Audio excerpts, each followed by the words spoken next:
Certains monstres ne se cachent pas sous le lit. Ils s'assoient à table, disent le Bénédicité avant le repas et se nomment famille. L'histoire que je vais vous raconter aujourd'hui est, sans aucun doute, l'une des plus difficiles que vous entendrez jamais. Je m'appelle Espérance Martin, j'ai 82 ans aujourd'hui et je porte sur mes épaules le poids d'un silence de plus d'un demi-siècle. Ce jour-là, quand j'avais 10 ans, j'ai perdu non seulement ma mère, mais aussi mon innocence, mon enfance et ma confiance dans le monde. Et le pire, c'est que cela m'a été pris par les mains qui étaient censées me protéger. Notre maison d'enfance était une simple maison en pierre peinte en bleu clair, avec un petit porche où ma mère plaçait des pots remplis de géraniums rouges. Mon père, Arthur, travaillait dur dans les champs de maïs, tandis que ma mère, Rose, s'occupait de la maison et de nous, les 3 enfants. Notre vie était simple, remplie de labeur et de petits plaisirs. L'odeur du pain sorti du four, les contes de ma mère, les baignades dans le ruisseau les jours chauds d'été. Nous étions pauvres mais heureux à notre manière, jusqu'à ce funeste 12 mai 1957, où la tragédie a frappé à notre porte. La journée a commencé grise, avec une pluie fine et constante qui ne cessait pas. Je me suis réveillée au son de la toux de ma mère depuis la chambre voisine. Ce n'était pas une toux normale. Elle était profonde, rauque, comme si quelque chose se déchirait en elle. Quand je suis entrée dans sa chambre, je l'ai vue allongée dans le lit, le visage empourpré par la fièvre, et une couleur étrange sur les lèvres que je n'ai pas reconnue alors, mais que je sais aujourd'hui être la cyanose. « Maman, ça va ?» ai-je demandé effrayée. Elle a essayé de sourire, mais l'effort semblait lui coûter cher. « C'est juste une mauvaise grippe, ma fleur, ça va passer. » Mais ce n'est pas passé. Au cours de la matinée, son état s'est rapidement aggravé. Mon père, qui aurait dû être au champ, était à la maison à cause de la pluie. Son visage s'est durci d'inquiétude en voyant l'état de ma mère. « Je vais emmener Rose à l'hôpital de Rennes, » a-t-il dit. « Espérance, tu t'occupes des petits jusqu'à mon retour. » À l'époque, mon grand-père paternel, Jacques, vivait avec nous. C'était un homme de 68 ans, aux larges épaules et aux mains calleuses. Il avait des yeux qui observaient tout autour de lui avec une froideur calculatrice. « Je m'occuperai des enfants, Arthur, » a dit mon grand-père. « Toi, emmène Rose. » Mon père a hoché la tête avec reconnaissance, a enveloppé ma mère dans des couvertures et l'a transportée jusqu'à notre vieille camionnette. La dernière chose que j'ai vue d'elle, ce sont ses yeux rencontrant les miens une dernière fois pendant que mon père la portait sous la pluie battante. « Prends soin de tes frères et sœurs, Espérance, je reviens vite », a-t-elle murmuré d'une voix à peine audible. La journée s'est écoulée lentement. J'ai essayé de maintenir la routine normale pour mes frères et sœurs. Mon grand-père a passé la plupart de son temps sur le porche, à fumer sa pipe. À la tombée de la nuit, mon anxiété a grandi. Il était presque 21 heures quand j'ai entendu le bruit de roues dans la boue de notre cour. J'ai couru à la fenêtre, le cœur battant à l'idée de voir ma mère revenir, mais ce n'était pas mon père, seul, trempé par la pluie. J'ai su immédiatement que quelque chose de terrible avait arrivé quand il est entré. Il avait les yeux rouges et gonflés. « Où est maman ?» ai-je demandé, bien que je connaisse déjà la réponse à son regard anéanti. « Ta mère ?» a-t-il dit, mais sa voix s'est brisée. « Rose n'a pas survécu, ma chérie. C'était une pneumonie très avancée. » Le monde a semblé s'effondrer autour de moi. Mon père m'a serré fort dans ses bras. Nous sommes restés ainsi longtemps.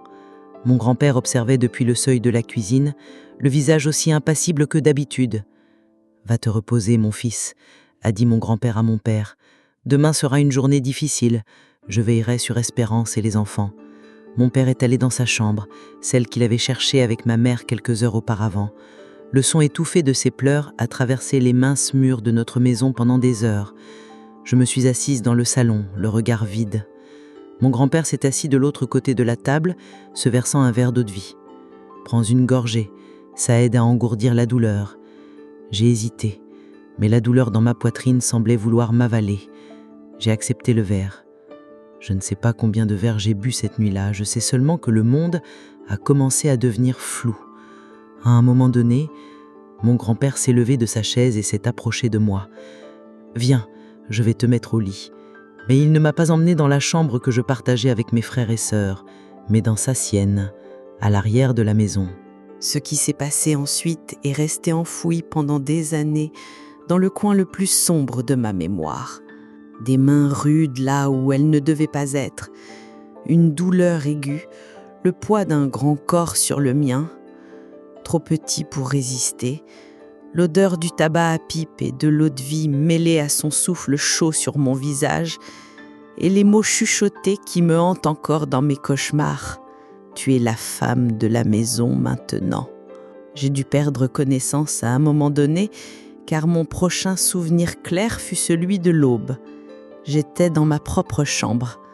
Pendant un instant, j'ai pensé que tout n'avait été qu'un cruel cauchemar.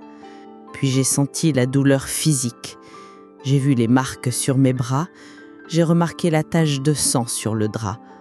Ce n'était pas un cauchemar. C'était réel. À cet instant, quelque chose en moi s'est refermé. Une porte de fer s'est abattue sur mes émotions.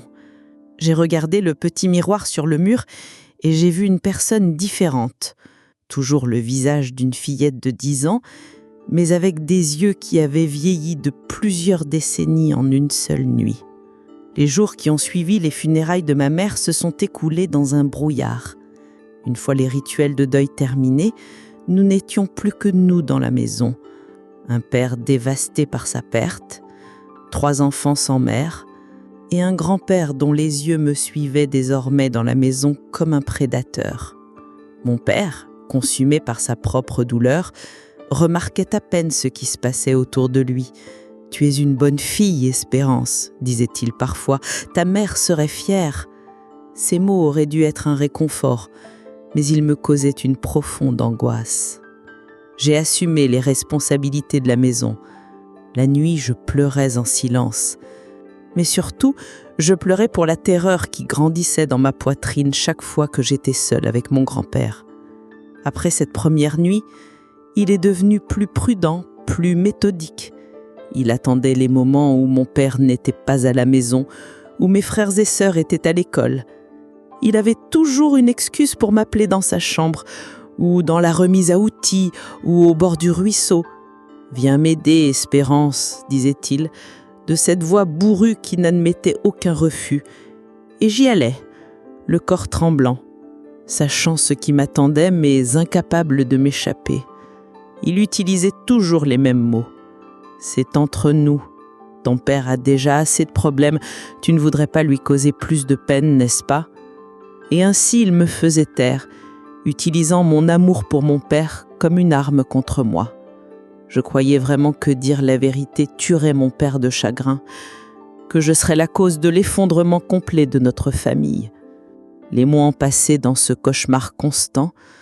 Avec le temps, j'ai appris à me distancer mentalement dans ces moments. Tandis que mon corps y était piégé, mon esprit s'échappait vers des lieux lointains. C'était une forme de survie qui me permettait de supporter l'insupportable. En mars 1958, presque un an après la mort de ma mère, quelque chose s'est produit qui allait changer à jamais le cours de l'histoire de notre famille. C'était un samedi. Mes frères et sœurs étaient dehors et mon père était parti en ville. J'étais seule dans la maison avec mon grand-père. Je nettoyais les foyers quand il est apparu à l'entrée de la cuisine.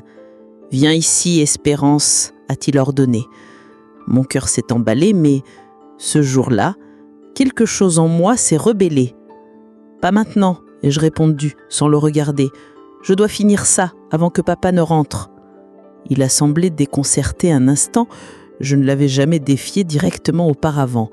Mais la surprise a vite cédé la place à la colère.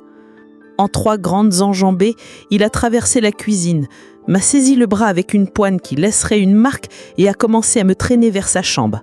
« Tu oses me répondre comme ça ?» a-t-il grondé. J'ai lutté, j'ai griffé, j'ai donné des coups de pied. C'est alors que nous avons entendu un bruit de roues dans la cour. Mon grand-père s'est figé.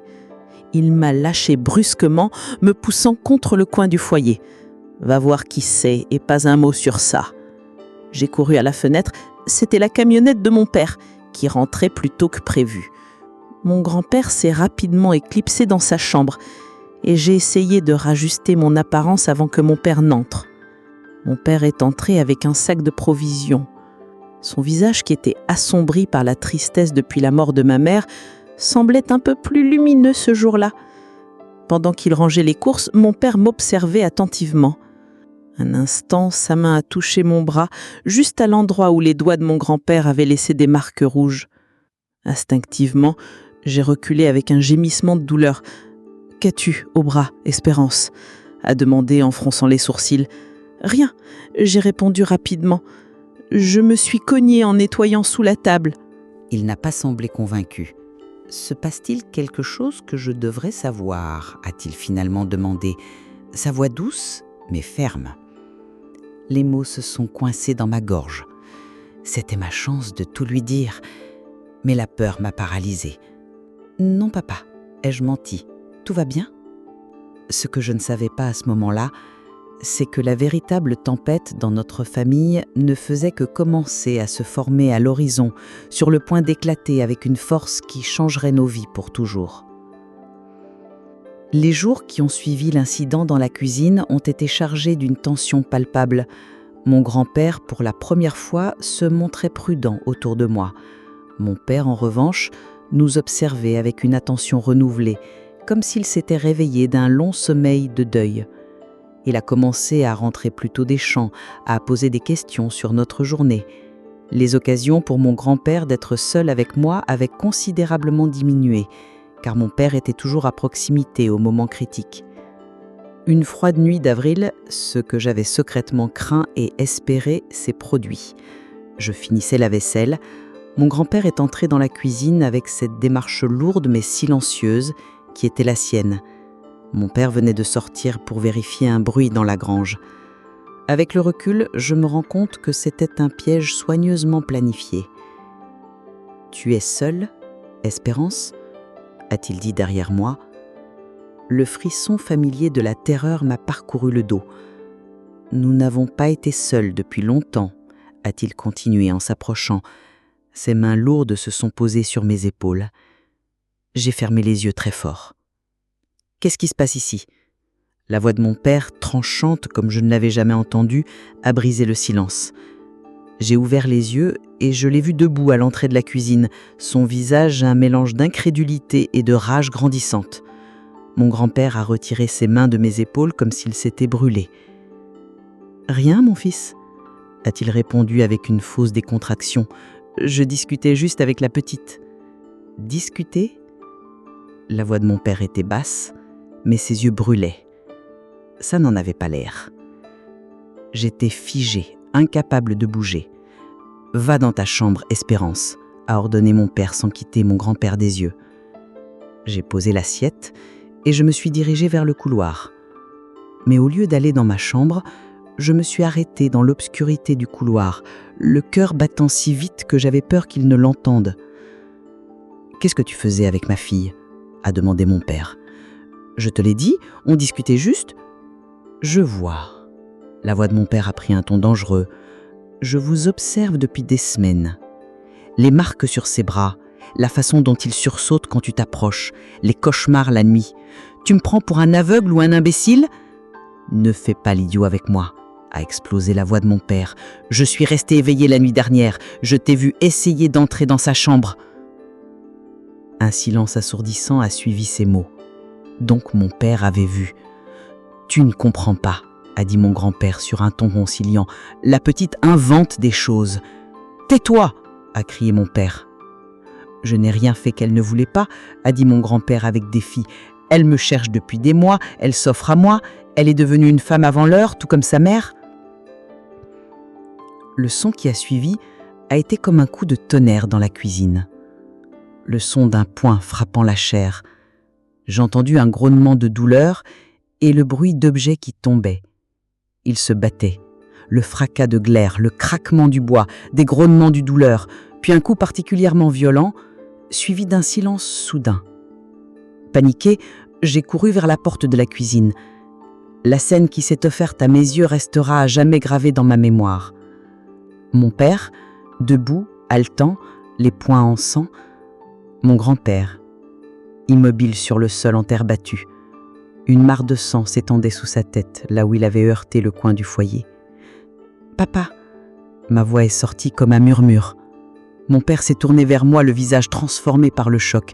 « Espérance, a-t-il dit, la voix brisée.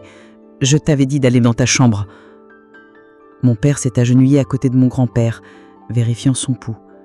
Après un long moment, il a secoué la tête gravement. « Va réveiller tes frères et sœurs, dis-leur qu'ils n'ont rien entendu, qu'ils dormaient, compris ? Quoi qu'il arrive, vous n'avez rien vu ni rien entendu. » Horrifié, mais étrangement soulagé, j'ai hoché la tête. Le cauchemar était terminé. Mais un autre ne faisait que commencer. Et Espérance, a ajouté mon père en me saisissant les épaules et en me regardant droit dans les yeux, un jour, quand tu seras plus grande, je te demanderai ce qui s'est vraiment passé dans cette maison. Et ce jour-là, je veux que tu me dises tout. Mais pas aujourd'hui. Aujourd'hui, tu n'as rien vu. Tu me le promets ? Je le promets, papa, ai-je répondu. Les heures qui ont suivi ont été floues. Je me souviens des questions des gendarmes, de l'examen du médecin. La version officielle a été établie. Jacques Martin avait trébuché en état d'ivresse, s'était cogné la tête contre le foyer et était décédé. Un triste accident domestique. Personne n'a posé de questions. La nuit, après les funérailles, mon père m'a appelé à la table de la cuisine.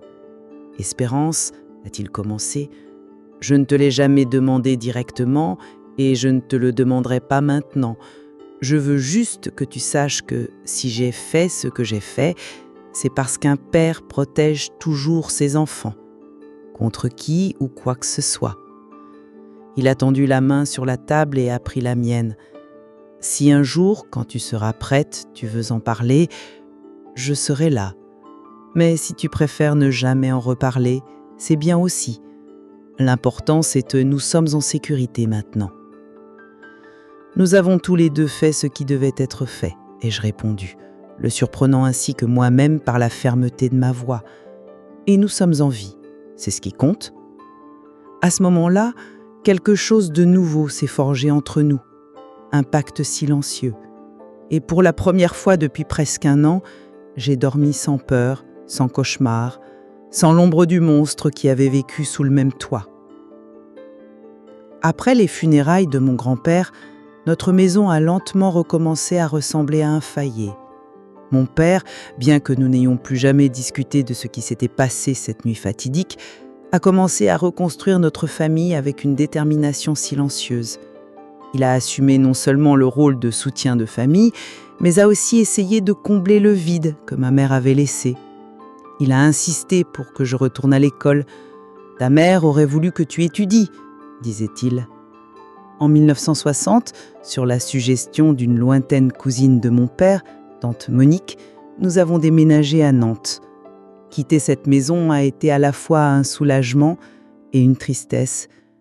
La maison de tante Monique était grande et s'adapter à une nouvelle vie n'a pas été facile. J'ai été inscrite dans un pensionnat de religieuses. Je me sentais comme une étrangère parmi les autres filles, mais j'ai trouvé un refuge dans les livres.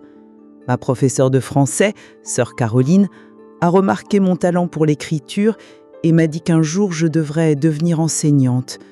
Cette idée a commencé à germer en moi contre toute attente. À la maison, tante Monique nous a traités comme ses propres enfants. Elle était énergique et pratique, mais avait un cœur généreux. Mon père, de son côté, semblait rajeunir lentement. Le poids sur ses épaules avait commencé à s'alléger.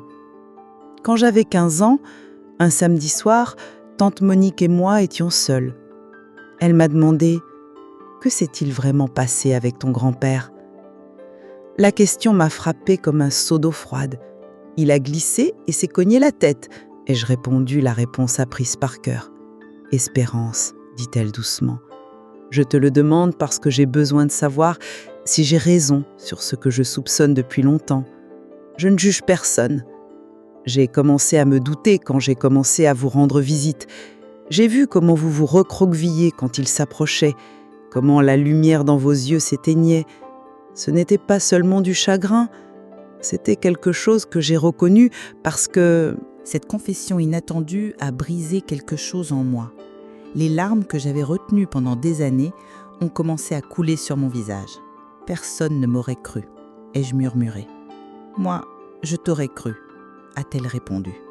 Et puis, mon père l'a découvert, ai-je terminé, les mots sortant dans un flot imparable. Tante Monique m'a serré dans ses bras et m'a laissé pleurer, vraiment pleurer, pour la première fois depuis des années. Ton père a fait ce qu'il devait faire, a-t-elle dit quand je me suis calmée. Et ton père, il me l'a raconté peu après votre arrivée ici. Il avait besoin de se confier à quelqu'un. Cette conversation a été le premier vrai pas sur mon chemin de guérison. Je n'étais plus seule avec mon secret. Dans les années qui ont suivi, avec les conseils de tante Monique et le soutien silencieux de mon père, j'ai lentement trouvé ma voie. J'ai commencé à me reconstruire, non pas en tant que victime, mais en tant que survivante. Les années ont passé. En 1965, je suis devenue institutrice. Cette même année, mon père a épousé Monique, notre havre de paix. L'année suivante, j'ai rencontré Léo. Il était le nouveau médecin de la ville, un idéaliste. Ma première réaction instinctive a été de lui résister. Le traumatisme de ma jeunesse avait bâti des murs autour de mon cœur. Mais Léo a été patient. Un soir d'été, je lui ai tout raconté. Ma mère, mon grand-père, la nuit où mon père est devenu un meurtrier pour me protéger. Quand j'ai eu fini, des larmes silencieuses coulaient sur son visage. « Merci de me faire assez confiance pour partager ça », a-t-il dit. « Rien de ce que tu m'as dit ne change ce que je ressens pour toi. » Nous nous sommes mariés en 1968. En 1970, notre fils, Jean, est né et 2 ans plus tard, notre fille, Marie. La vie, avec ses petites joies et ses occupations quotidiennes, pansait lentement les vieilles blessures. En 1980, mon père est décédé d'une crise cardiaque foudroyante.